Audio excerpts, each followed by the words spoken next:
G'day you mob, Blackie here. Today we're going to look into the second of my DIY filters in the form of a video.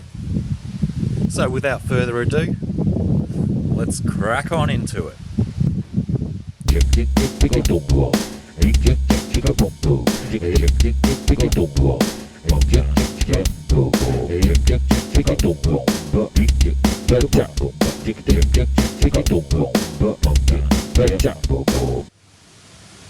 Righto, so in the interest of keeping this video relatively brief, I've got the parts that I'm using for this filter laid out, some of them already assembled.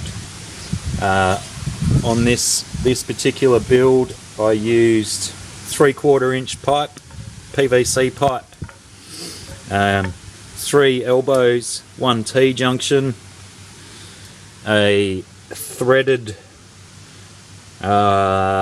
adapter, I guess you'd call it. It goes from the 3/4 inch, no actually that's a 1/2 inch I believe, 1/2 inch internal diameter to a push fitting that goes into the intake bulkhead.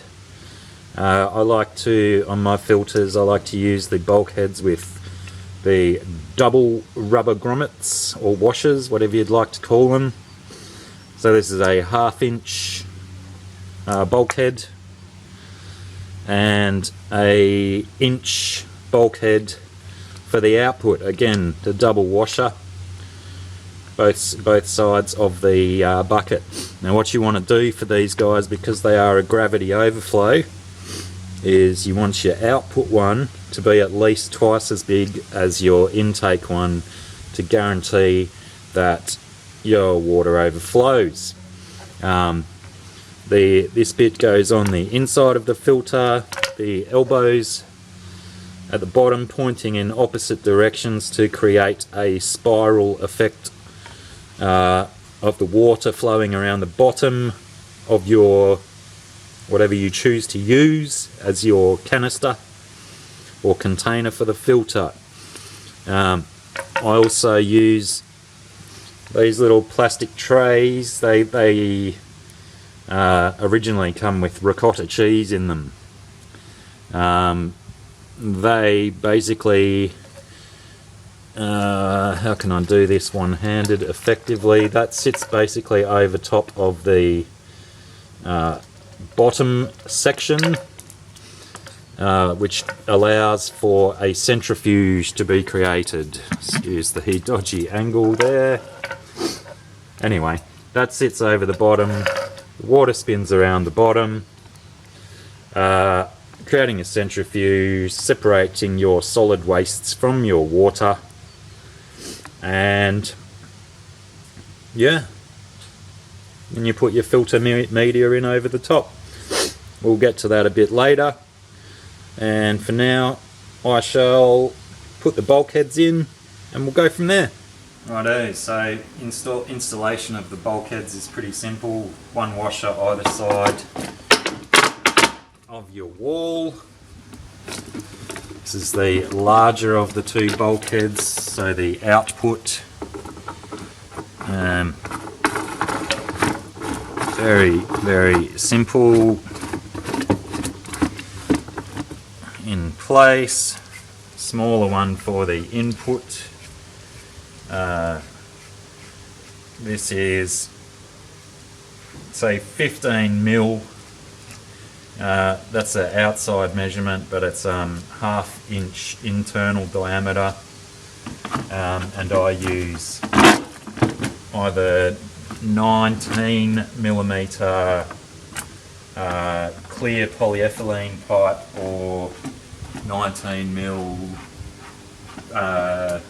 poly pipe in irrigation pipe. So we screw this on all the way so it's nice and tight.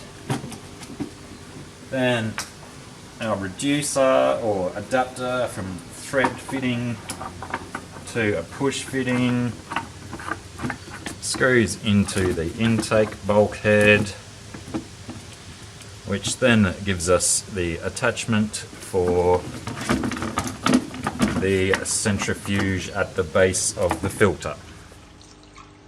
Righto, so I'm prepping this lava rock because this filter didn't exactly have as much lava rock in it as I would like. So I've prepped a bit of extra so it has plenty of filter media in it.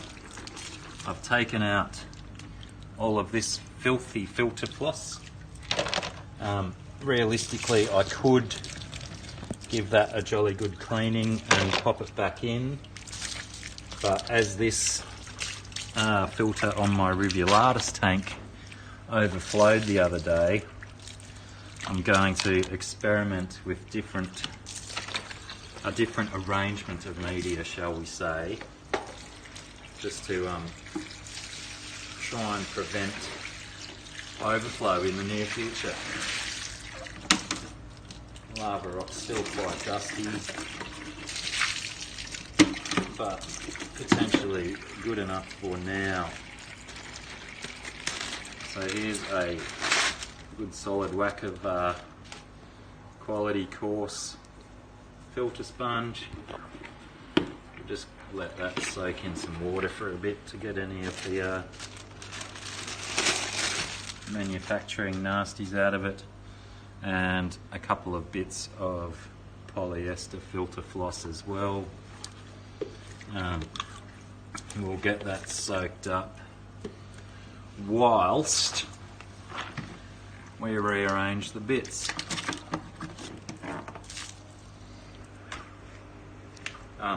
The circular flow creates a centrifuge.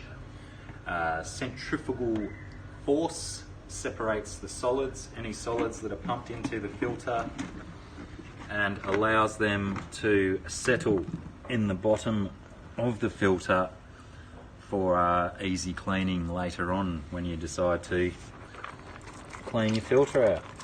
The green basket basically just allows that certain area for that water to flow,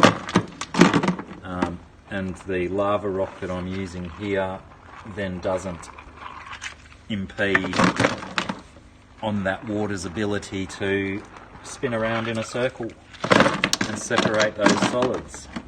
Lava rock is fantastic, lots of surface area for your beneficial bacteria to grow on. And like I said before, I've gone for a bunch of extra lava rock because I felt I had not nearly enough in this filtration system. But now that should be ample for what we want to achieve. Going to take this polyester. This is just rainwater that I've been rinsing all of this stuff in. So no nasty chemicals and whatnot. The bacteria should still be living quite well on the lava rock that was in this filter.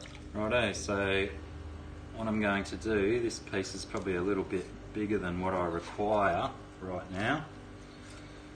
So I'm going to cut it in half, and then I'm going to put a slit to approximately halfway so that it can go around the centre pipe somewhat, like thusly. I want to try and jam this black foam down the side, because potentially what overflowed my filter the previous time was that all of the filter floss and wadding was floating up to the surface and potentially blocking this off. And then we also have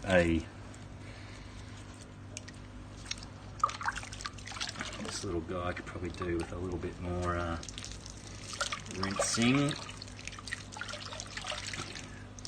And this little guy then also sits underneath the outlet of the filter in some vain hope that it doesn't also lift.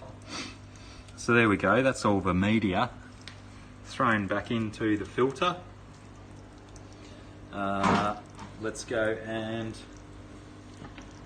chuck it on the rev tank and see if it overflows again. Righto, so here we are at the Revulatus tank. I'll hook up the outflow pipe. None of these connectors are glued. They are not under pressure. Some of them, the screw fittings are, I do have Teflon plumbing tape on them just to, as a sort of a, some kind of guarantee. So we hook up the input from the pump, input in, flip the handle back. We have inside the tank a 2500 or 2500 litre per hour pump. And I'm going to disconnect that internal filter and plug the pump in up here. And cross fingers and hope for the best.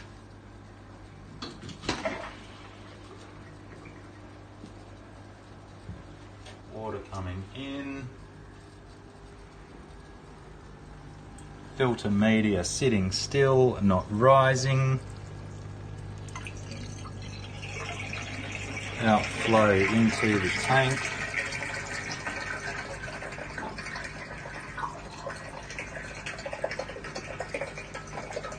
So yes, the way I've got this one set up with a 45-degree elbow, water flowing in this way, breaking the surface tension, oxygenating the water, enabling gaseous exchange to occur at the surface, and we seem to have achieved some level of equilibrium. The water is coming back out, maintaining a level inside the filter, and there you go, DIY filter number 2 from start to finish. That's how we do it. And stay tuned, there'll be more videos in this series. Don't know when, but there will be. And yeah, we'll put the lid back on. Probably should clean that, it's a bit dusty. Pop the lid back on and we will monitor that over the next 24 hours to make sure it stays at a good level. Thanks for stopping by, I'll check yous.